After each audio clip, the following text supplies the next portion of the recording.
Hello and welcome back. So in this episode we want to continue working on the ships. So I'm just going to give them some basic movement. So I think that what I'm going to do is tweak these methods so that we just have a public property doing most of this behavior. So we're just going to say public bool selected. And then we're going to create a getter and setter method. And so if you don't know what a getter and setter is, basically and I think we need, oh, let me see.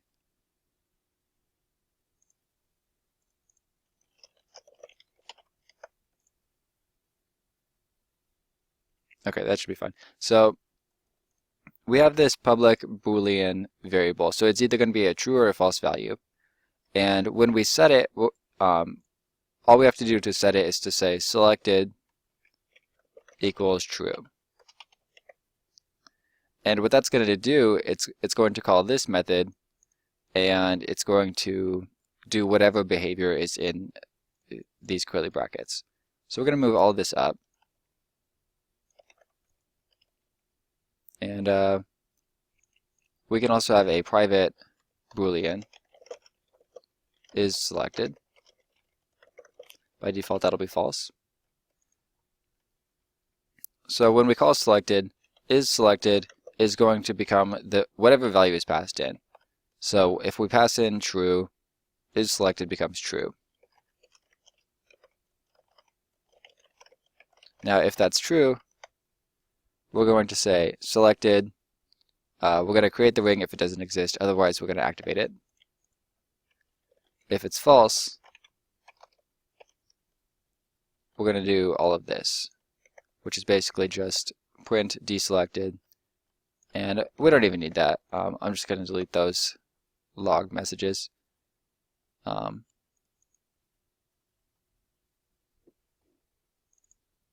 now we don't even need a deselect method. All we have to say is selected equals false.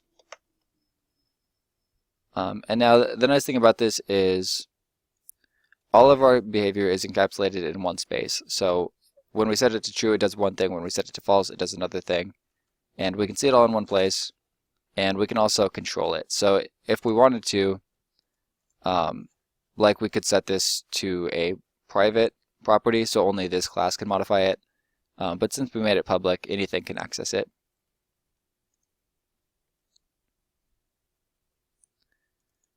And for the return, we're just going to return is selected.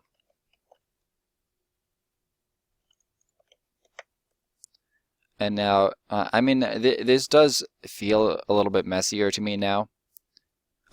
But by doing it this way, it gives us a little bit more control. So the next thing I want to do is create a ship script. I'll call it ship control.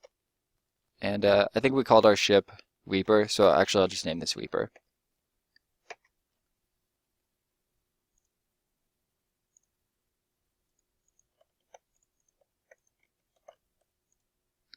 And we need to get a reference to this script. So Reaper, and we're going to say require component type of selectable actor.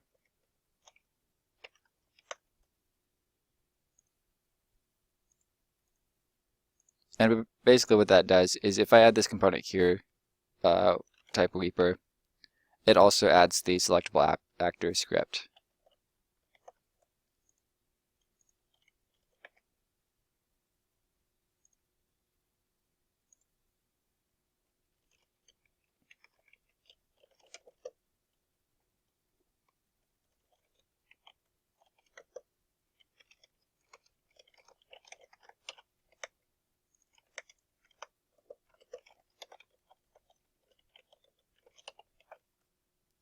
And these two scripts don't necessarily know about each other, so we're going to have Reaper go out and find a selectable actor on this game object as soon as he can.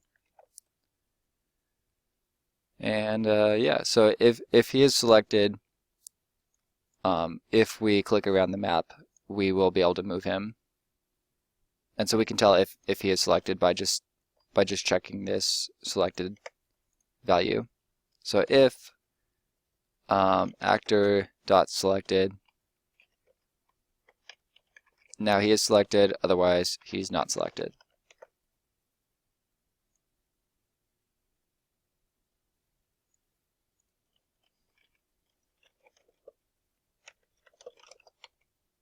And I think what I'm going to do is when he's moving, he won't be able to fire. He's just only moving. And then when he's not moving, then he'll like target a certain area around him.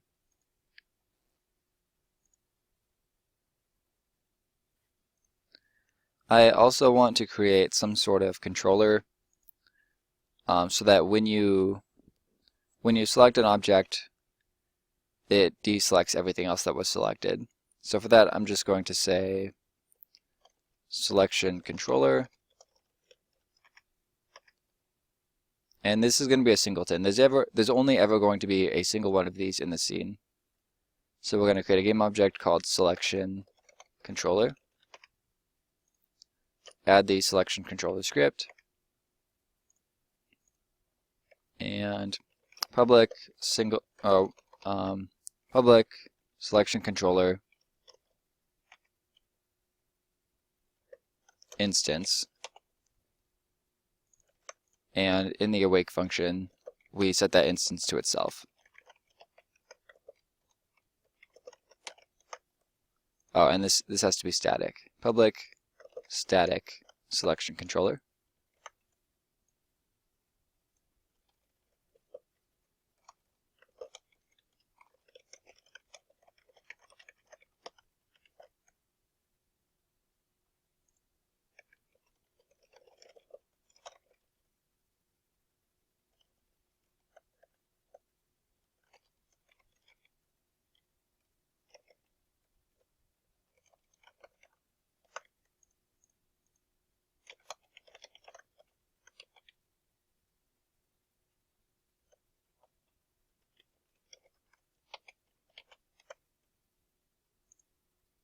And actually, I think I will create that deselect method again. Public void deselect.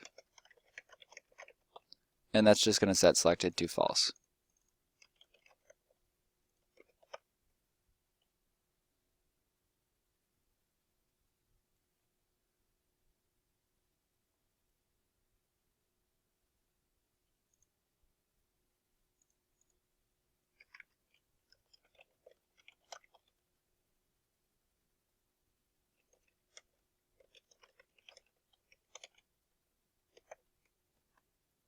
And honestly, I'm not sure how well this is going to work. This feels kind of hacky to me. I've never gone about something like this before, but I kind of want to try it out. So, um, when we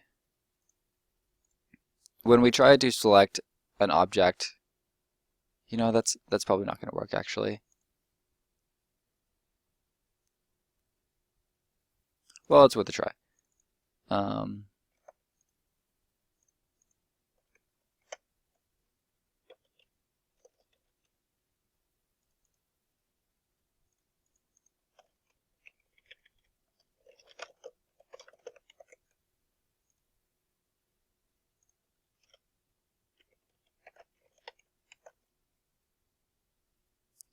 So basically, when you select something,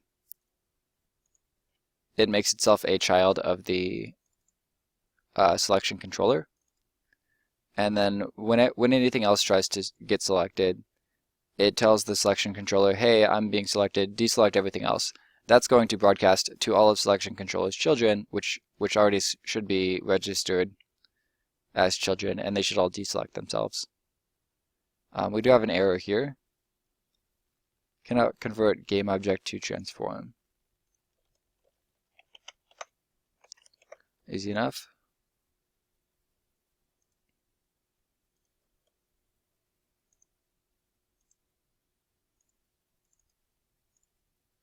And if there are no receivers, we don't want it to throw an error, so we're just going to say Um,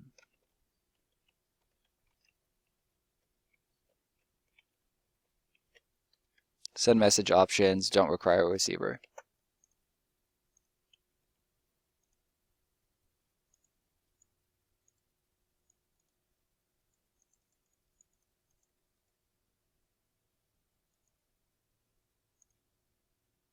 Oh, and I crashed Unity. Whoops. So I know why that happened because I'm an idiot, but basically I'm calling deselect all in my selected setter. That's going to my selection controller and it's calling deselect all, which comes back here, tries to deselect, goes back into my selection setter, and calls itself again. So it's just an endless loop of horribleness that crashes Unity. So that was a really stupid way to try to program this.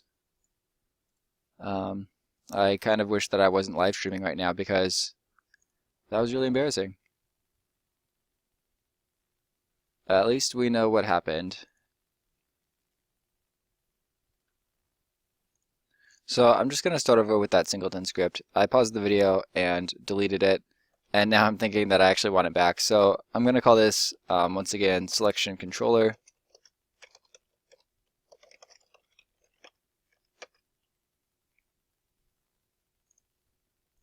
Alright, so this will be a singleton. Public static selection controller instance. Save. Make sure that compiles. Alright, so now, whoops. Forward awake instance equals this. Save.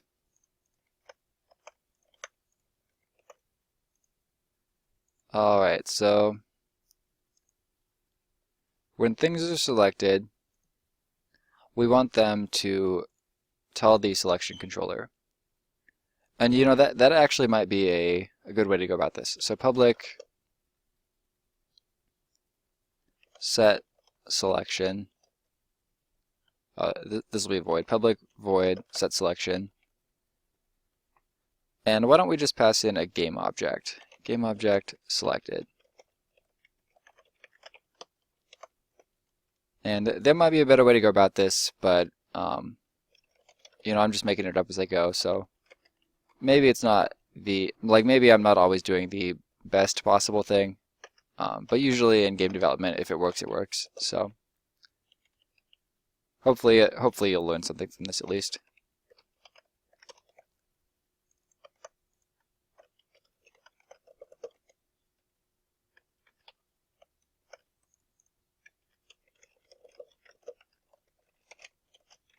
And this is another case where we could have just used a getter and setter for a property.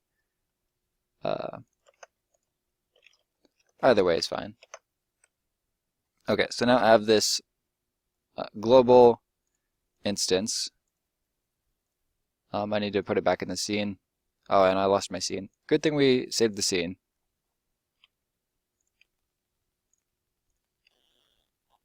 Alright, so create a game object, and we'll call this selection controller.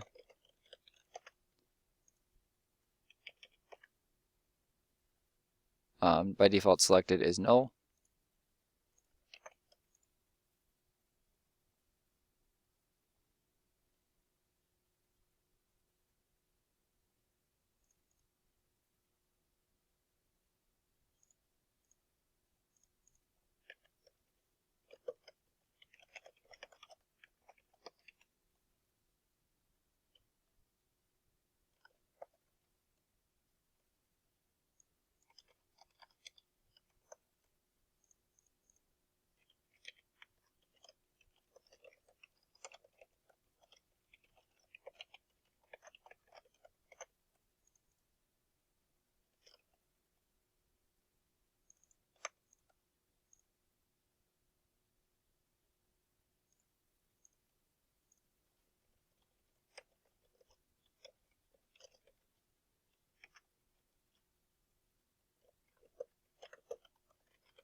Okay, so that worked.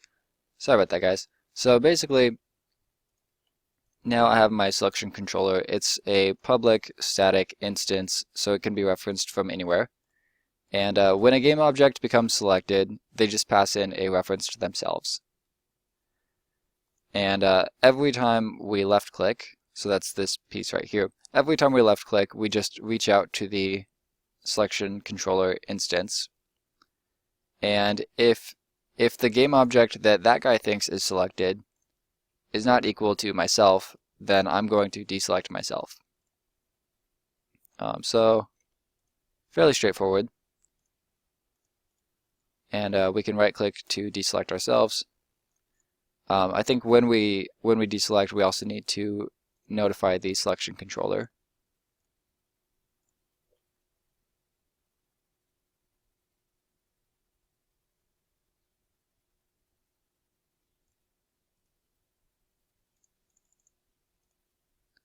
And so for that,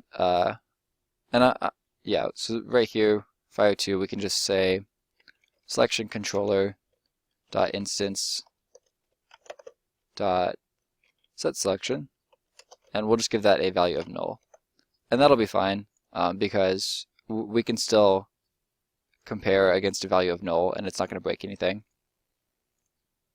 So like right here, when we call get selection, that's not going to throw an error. That's fine. All right, so we have selection taken care of. And you know, instead of deselecting with right click, I think I actually want to make characters move with right click. So for now, I'm actually just going to comment these two lines out.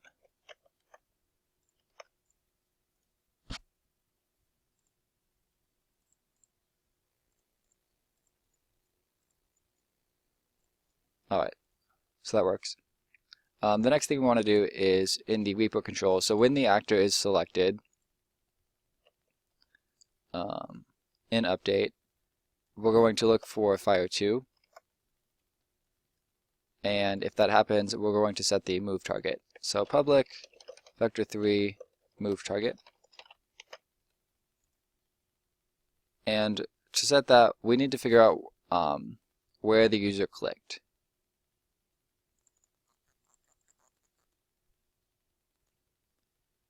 So we could do that here.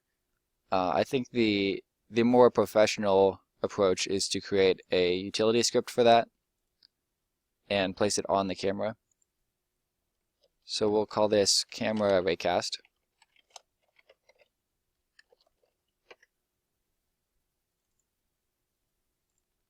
And so we're going to use this camera raycast class for any sort of camera raycasting that we have to do.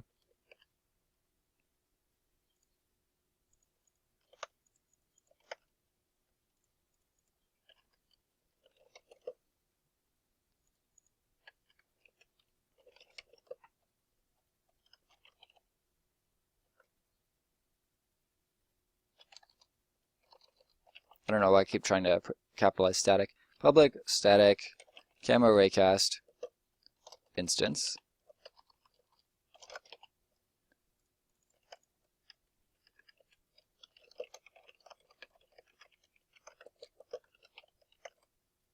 And the reason I keep putting this this here in the awake function is because awake actually happens before start. So when another object gets created, so like let's say the game starts and the game populates the scene with all of these objects. Sometimes if you have everything happening in the start function, like let's say the Reaper in his start function tries to reference this script, we don't know which start function is going to be called first, but we know that all of the awake functions for every object will be called before all of the start functions. And so I've run into problems before where I try to do everything in the start and then it freezes and like crashes because things are trying to get, they're trying to use our singletons, but they haven't actually been set up yet. So that's why I set them up in the awake function. And we're going to create a public vector3 called get mouse position.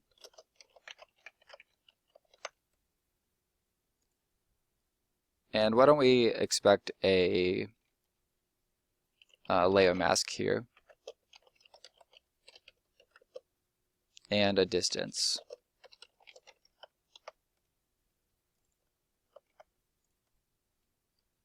We're going to create an array.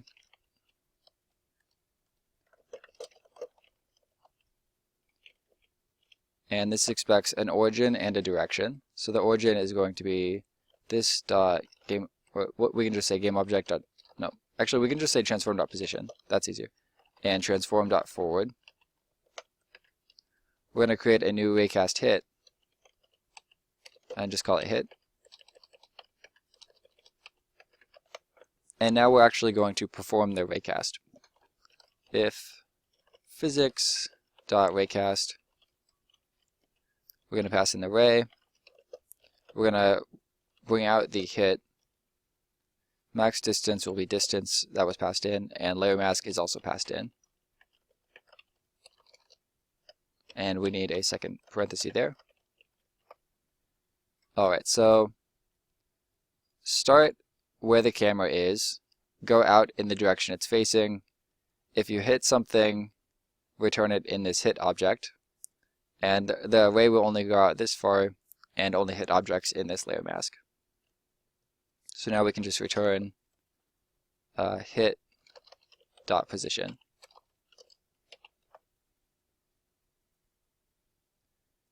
And if we wanted to, you know what, why don't we also well,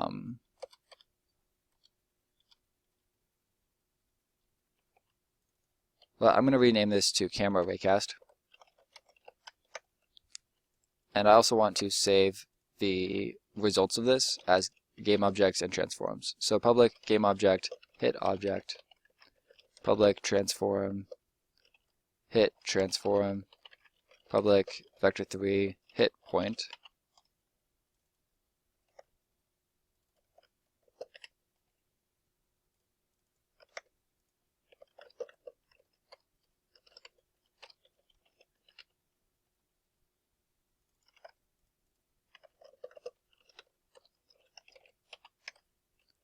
And we can also save hit normal. Public vector3 hit normal.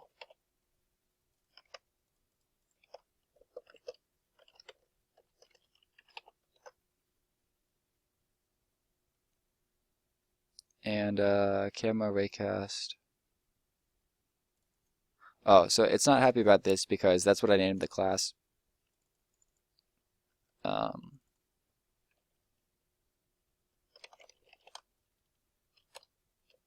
Camera cast, whatever.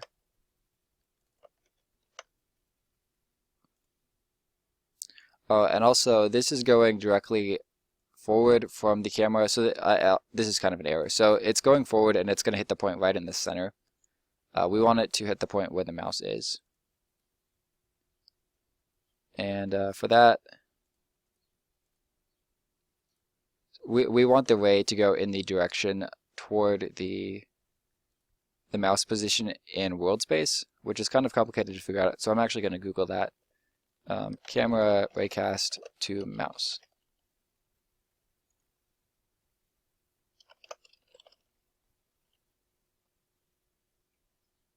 Oh, and so for this ray, we actually just need to grab screen point to ray. So we almost had everything perfect.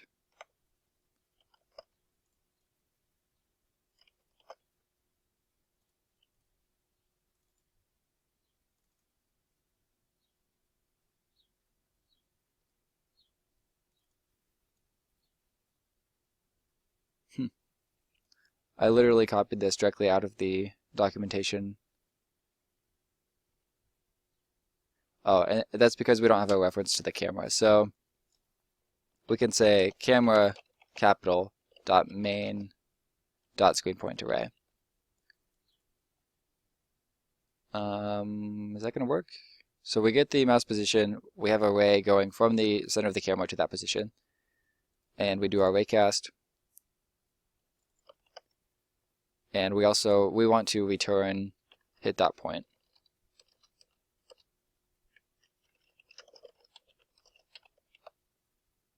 Or actually hit point. Well, maybe we shouldn't return anything with this.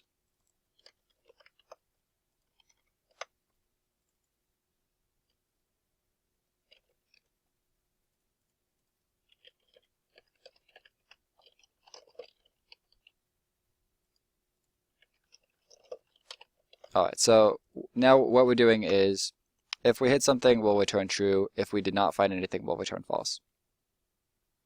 So either like do the calculation and then just return success or failure. And then once we know if we hit something, we can come back and look at any of these we want. So from the Reaper, now we're right clicking and we have the object selected. So we're going to say camera raycast dot instance dot cameracast, and we're going to pass in a layer mask. So the layer mask is all the objects that we want to look for.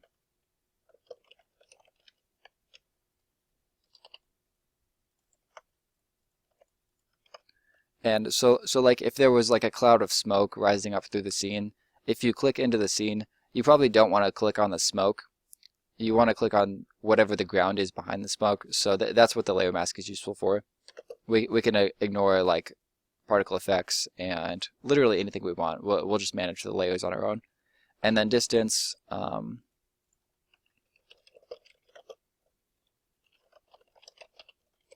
we'll just set this to like 1,000.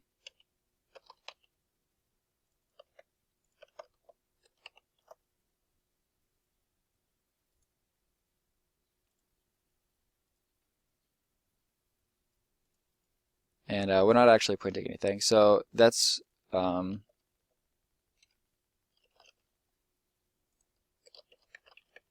so if we put an if around this, it's going to say if we hit something, do this. If we didn't hit anything, ignore it. So now we'll just say print cameracast or camera raycast dot instance dot hit point.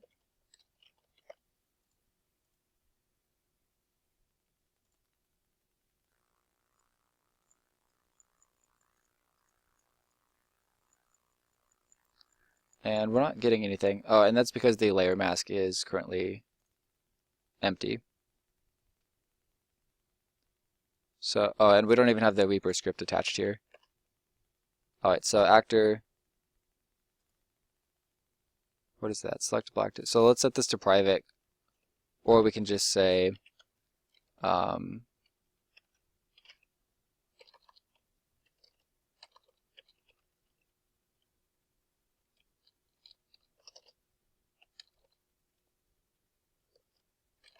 there's a way to prevent these from being serialized. Unity, property, serialize.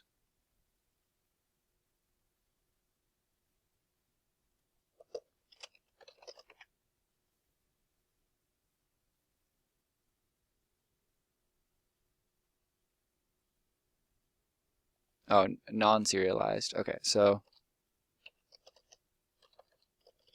I don't know why that's not working.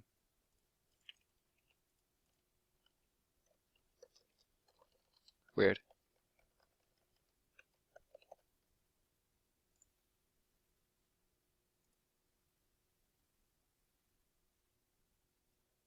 Oh, system dot. Okay, so that's what I was forgetting. It's been a while. System dot non-serialized. That lets us keep this as public, but it prevents it from showing up here. We don't ever need to see it here because it finds that reference on its own in the start function. So move target, that's not set yet. Layer mask. Why don't we set this to default? So it's only going to look for things on the default layer, and it's going to ignore it like raycasts and water and UI and all that stuff. and by default it's set to 1,000, so that should be fine. So I'm going to click on this guy and right click, and now he's actually finding points to move to. Alright, so we're making progress. I'll cut this video off here and pick up in the next episode.